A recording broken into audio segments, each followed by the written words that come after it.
এখন ডিফারেন্সিয়াল পিসের যেই অঙ্কটা করাবো সেটা লাস্ট ইয়ার এসেছিল, লাস্ট ইয়ার মানে হচ্ছে 2024 এসেছিল। তো কোশ্চেনটা কি বলছে দেখ, আরেকটা দেখে কি বলছিলাম তোদের, এই ডিফারেন্সিয়াল পিসের যে একটা 6 নম্বরের অঙ্ক দেয় তার সঙ্গে থিওরি লিখতে দেয়। দেখ আমি যে পেপারটা করেছি আগের বছর পেপার, এই দেখ এটা ডিফারেন্সিয়াল পিসের অঙ্ক দিয়েছিল, দেখতে পাচ্ছিস?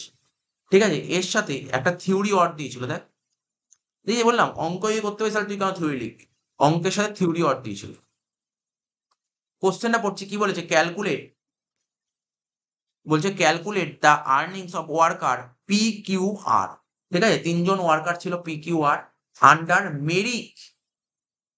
টেলর বলেনি, টেলর বলেনি, তার মানে আগের বছর টেলর দেয়নি, আগের বছর কি দিয়েছিল মেরিক, বছর টেলর দেবে। ঠিক আছে, আগের বছর মেরিক দিয়েছিল, Mirik multiple piece rate system. ঠিক আছে, মেরিক না মানে ওয়েস্ট বেঙ্গল বোর্ডে আজ পর্যন্ত কোনোদিন আসেনি, আগের বছরই ফার্স্ট এসছে মেরিক। কিন্তু আমি ক্লাসে বারবার করে মেরিক করিয়েছিলাম, ক্লাসে বারবার করে মেরিক করিয়েছিলাম, কারণ শুধু টেলরের উপর ভরসা করে মেরিক করিয়ে দিয়েছিলাম। বহু বছর টেলর এসছে, মেরিক তো আসতেই পারে, তো মেরিক করিয়ে দিয়েছিলাম এবং অনেকে সবাই সবাই মেরিক করে দিয়েছিল। এবং টেস্টেও অনেক স্কুলে মেরিক এসেছিল, অনেক স্কুলে মেরিক এসেছিল। ঠিক আছে, তো তাহলে Mirik multiple piece rate system from the following particulars. কি বলেছে, নর্মাল রেট পার আওয়ার কত বলেছে, 48 টাকা। ঠিক আছে, নর্মাল রেট পার আওয়ার, যেটা আগের অঙ্ক বলেছিল এই অঙ্ক বলেছে রেট পার আওয়ার 48 টাকা। Standard time per unit 1 minute, মানে একটা ইউনিট করতে 1 মিনিট লাগে। তাহলে বল কত মিনিট, 1 ঘন্টা 60 মিনিট। তাহলে 1 মিনিটে যদি এই একটা ইউনিট করিস তাহলে 60 মিনিটে কত ইউনিট করে, 60 ইউনিট। তাহলে হয়ে গেল, তাহলে ইউনিট পার আওয়ারও বেরিয়ে গেল। এবার কোন ওয়ার্কার কত ইউনিট তৈরি করেছে এটাও বলে দিয়েছে। এবার বলেছে এক এক দিনে কত ঘন্টা করে কাজ হয়, একদিনে 8 ঘন্টা করে কাজ হয়। বলছে ওয়ার্কিং আওয়ার পার ডে 8, একদিনে 8 ঘন্টা করে কাজ হয়। তাহলে না একটা একটা করে ওয়ার্কিং সে লিখতে থাকবি। ঠিক আছে, অঙ্ক আঁকবার পর কি লিখবি, সবার প্রথম, সবার প্রথম আমরা লিখবো পিস রেট, সবার প্রথম লিখবো পিস রেট। এটা বের করতে, এটা বলেনি পিস রেট বের করতে হবে। পিস রেট বের করার ফর্মুলা জানিস, ফর্মুলা কি, রেট পার আওয়ার, লেখ rate per hour by unit per hour.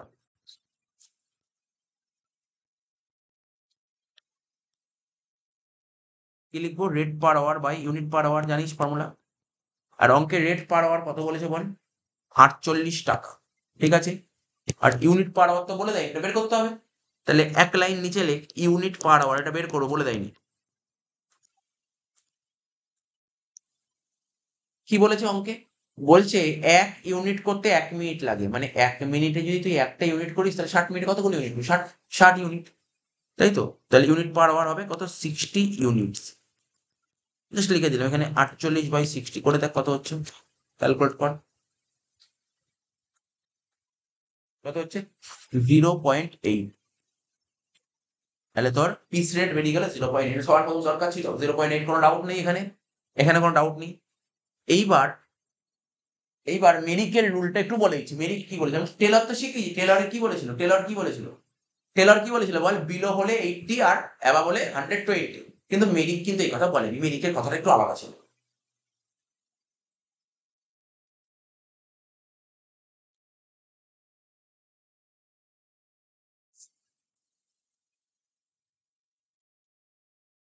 একটা নোট লিখে নিবি, এটা নোট হিসেবে মেরিকের একটা নোট লিখতে হবে। ঠিক আছে, তো এখানে লিখে নে, এটা এই অঙ্কের মধ্যে না কিন্তু একটা নোট, মানে অঙ্কের বাইরেও তুই লিখতে, মেরিক মেরিক কি বলেছিল, কারণ টেলরটা তো বললাম, টেলরটা বললো অঙ্ক করতে করতে, বাট মেরিকের নিয়মটা লিখে রাখলে তোর শর্ট কোশ্চেন যদি দেয়, এসএ কিউ যদি দেয় তাহলে সুবিধা হবে। তো মেরিকের নোটটা বলছি, আমি ইংলিশে লিখে দিচ্ছি নোটটা। ঠিক আছে, তো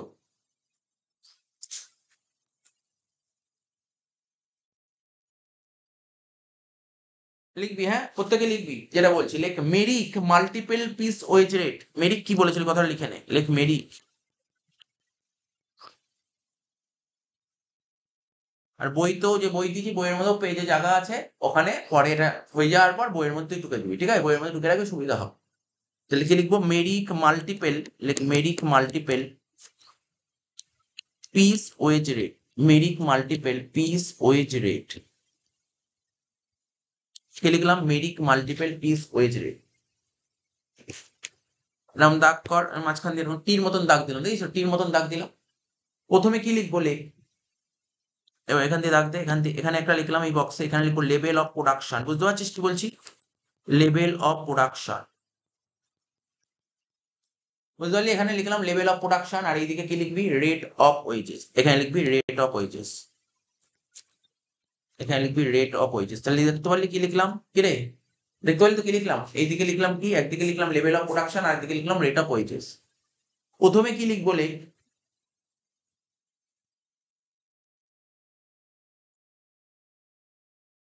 up to, up to 83% efficiency level, up to 83% efficiency level। এই যে ওপরে কি সব লেখা আছে এত জানতে হবে না, মেন কথাগুলো বলছি, মেন কথাটা কি বলছি, সুন্দরভাবে মেরিক বলে দিয়েছে, দেখো কেউ যদি এত পার্সেন্ট এফিসিয়েন্সি দেখাতে পারে, কত পার্সেন্ট দেখেছিস তো, 83% যদি কেউ এফিসিয়েন্সি দেখায় তাহলে তাকে কত দেবে। কেউ যদি কোনো ওয়ার্কার যদি ওকে যতটা কাজ করতে বলেছি ও যদি তার এফিসিয়েন্সি যদি 83% দেখাতে পারে, 83% মানে কত, 0 থেকে 83% এর মধ্যে যদি থাকে ওর এফিসিয়েন্সি লেভেল, তাহলে ওকে কি ওয়েজেস দেবো, তখন বলছে ওকে আমরা নর্মাল ওয়েজ রেট দেবো। কি বললাম, নর্মাল ওয়েজ রেট দেবো, normal wage rate, normal wage rate দেবো। এটা এটা পড়বি এমসিকিউর জন্য, ভেরি ভেরি ইম্পর্টেন্ট, এমসিকিউর জন্য ভেরি ভেরি ইম্পর্টেন্ট। কি লিখলাম বল, আপ টু 83% এফিসিয়েন্সি লেভেল দেখাতে পারলে নর্মাল ওয়েজ রেট দেবো। লিখেছিস, লিখেছিস, পরীক্ষা এমসিকিউ দেয় কিন্তু। তারপর লিখবি কি, 83% থেকে যদি 100% হয়, আমি বেশি লিখলাম, যদি এই এটার মধ্যে থাকে যে 83 থেকে 100% মধ্যে থাকে তাহলে কি দেবে, তখন হবে 110%, কি লিখলাম, 110% of normal wage rate, 110% of normal wage rate. বুঝতে পারলি, আবার হাইলাইট করে দিচ্ছি, এটা যদি তোমার এফিসিয়েন্সি লেভেল 83 থেকে 100% হয় তাহলে কি দেবে, নর্মাল 110% দেবে। 83 থেকে 100 এর মধ্যে হলে 110%, আর 83 এর মধ্যে হলে নর্মাল ওয়েজ রেট। রইলো বাকি একটাই বাকি রইলো, অ্যাবাভ 100%। কি লিখলাম বল, অ্যাবাভ 100%। যদি 100% এর বেশি হয় তখন দেবে 120%, 120% অফ নর্মাল ওয়েজ রেট।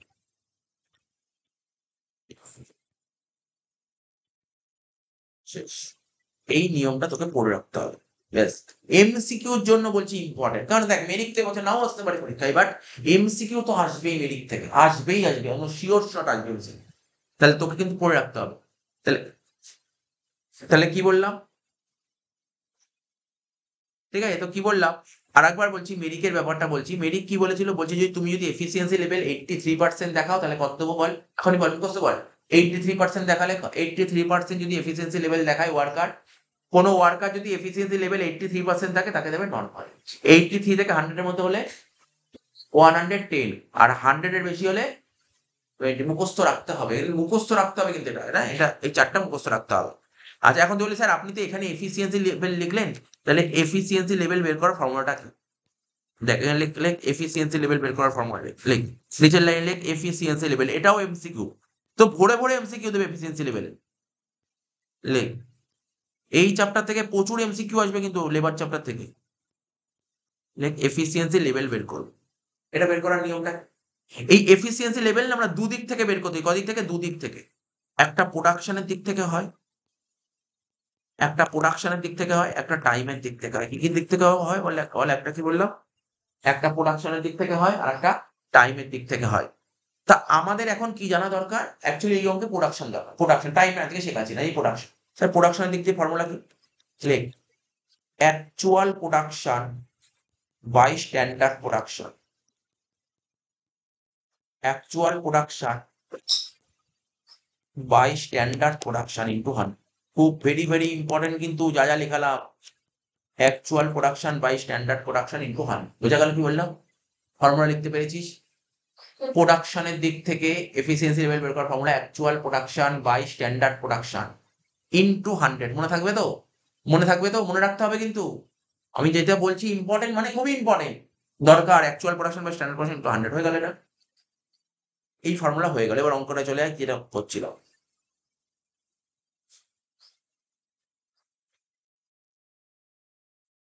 আচ্ছা, এবার কি, এই অঙ্কটা করার জন্য সবার প্রথম তোকে কি বের করতে হবে, এফিসিয়েন্সি লেভেল। মেরিট করতে গেলে এফিসিয়েন্সি লেভেল বের করতে হবে, লেখ, লেখ ওয়ার্কিং স্কোয়াড, মানে অঙ্কের মধ্যে এর নিচে যত অব্দি হয়েছিল তার নিচে লেখ, যেটা লিখলাম আগের পাতায় যেটা লিখলাম ওটাই আবার লিখবো, লেখ পার্সেন্টেজ অফ এফিসিয়েন্সি লেভেল, লেখ পার্সেন্টেজ অফ, ওটাই আবার লিখবো percentage of efficiency level. Formula কি লিখলাম এই মতো বল, অ্যাকচুয়াল প্রোডাকশন বাই, বল কি বললাম, actual production by standard production into 100।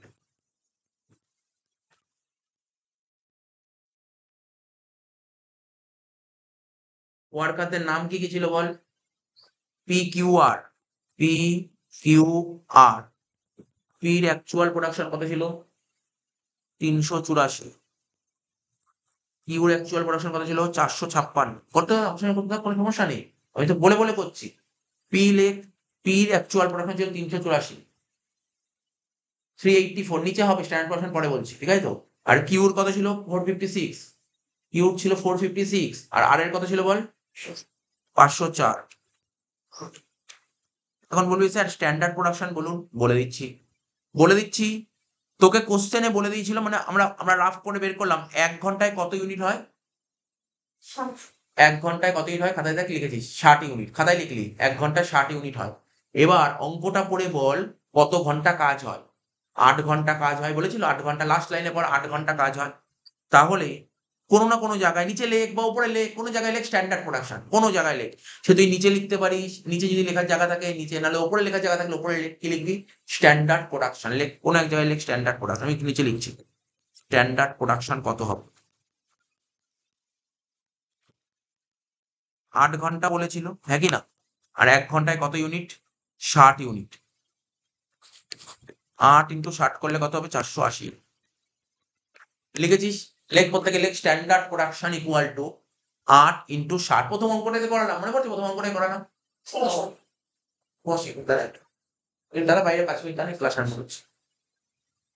8 into 60 কত হচ্ছে, 480। 8 ইন্টু 60 কত হলো, 480 ইউনিট। তাহলে হয়ে গেল স্ট্যান্ডার্ড প্রোডাকশন। তাহলে এর নিচে নিচে সব কটা লিখবো 480, 480, 480। তাহলে আমি আবার রিপিট করছি তোদের, পার্সেন্টেজ অফ এফিসিয়েন্সি লেভেল কি করে বের করলাম, actual production by standard production into 100। P কত হবে, 384 বাই 480। কিউ হবে কত, 456 বাই 480, ঠিক আছে। পি হবে 384 বাই 480, কিউ হবে 456 বাই 480, আর হবে 504 বাই 480 ইনটু 100। সব কটা করে বল কত কত বেরোচ্ছে। প্রথমেরটা বেরোচ্ছে 80%, তারপরেরটা, তারপরেরটা বেরোচ্ছে 95%, তারপরেরটা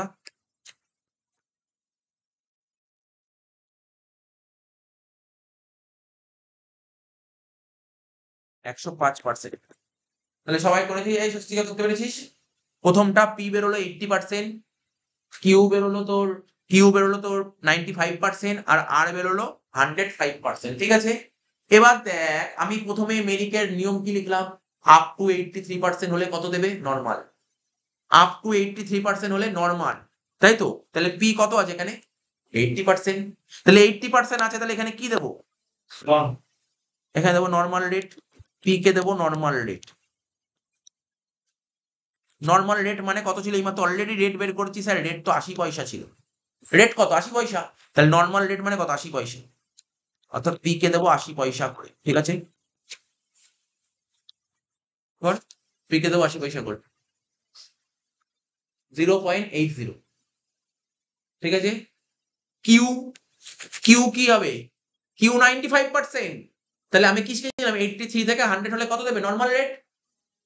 তাহলে 83 থেকে 83 থেকে 100 হলে কি হয়, 110%, তাই তো। তাহলে এখানে কি লিখবো, 0.80 ইন্টু 110% কত হচ্ছে দেখ, 0.88, 0.88। আর রইলো বাকি আর, ও 100 এর বেশি, 100 এর বেশি হলে কত দেবো, 120%, তাই তো। তাহলে 0.8 ইন্টু 120% কত হচ্ছে, 0.96। তাহলে প্রথমটা হলো 0.8, 0.88 আর 0.96 হয়ে গেল। তিন করেছিস, সুন্দরভাবে করেছি। এবার জাস্ট অঙ্কটা করবো, অঙ্ক শেষ, মানে বুঝতে পারলি অঙ্কটা, এই অঙ্কটা শুধু এইটুকুই ডিফারেন্স, আর কিছু ডিফারেন্স নেই। এত অব্দি করেছিস, হয়ে গেছে। এবার ফর্মুলা ফেল, ফর্মুলা, ওই ফর্মুলা কি, লেখ ওয়েজেস, নিচে লেখ ওয়েজেস আন্ডার মেরি, লেখ wages under merit differential wages under merit differential piece rate system. Wages under merit differential piece rate system লিখেছিস, wages under merit differential piece rate system. কি formula কি ছিল? ওই একই formula, actual output into piece rate.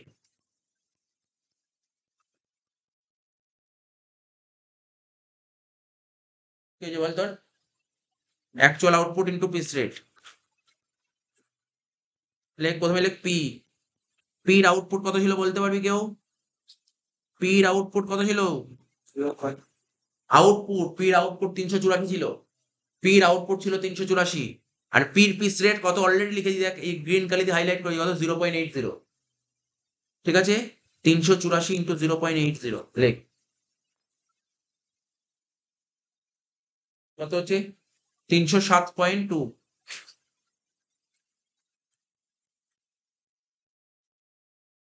ঠিক আছে, এবার লিখবো কিউ। কিউর আউটপুট কত ছিল? Actual output 456। আর কিউর পিস রেট কত ছিল? কিউর পিস রেট 0.88, লেখ 0.88। কত বেরিয়েছে বল? 456 ইন্টু 0.88 কত হচ্ছে? 401.28। লাস্ট পয়েন্ট আর, আর কত ছিল? 504। 504 ইন্টু 0.96 কত হচ্ছে? 483.84 শেষ অঙ্ক। বুঝতে পেরেছি অঙ্কটা? কোনটা? কোথায় 4.83? 504-এর সঙ্গে 0.96 গুণ করলে হয় 483.84। শেষ হয়ে গেল অঙ্কটা।